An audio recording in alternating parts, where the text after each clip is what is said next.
A strong 7.5 magnitude earthquake has hit near Nepal's capital of Kathmandu, and the U.S. Geological Survey says it expects heavy damage. Early reports from Kathmandu say some houses have been damaged and walls toppled.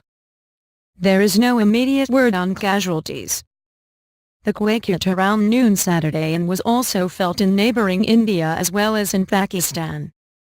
Mohammed Shahab, a resident from Lahore, Pakistan, says he was sitting in his office when the earthquake rocked the city. He says the tremors continued for a while, but now the situation is normal in the city. The sustained quake also was felt in India's capital of New Delhi.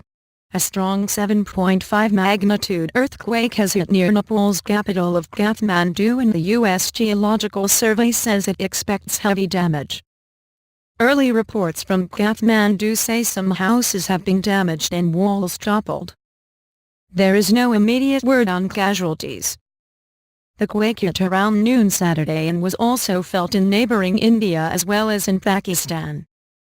Mohammed Shahab, a resident from Lahore, Pakistan, says he was sitting in his office when the earthquake rocked the city.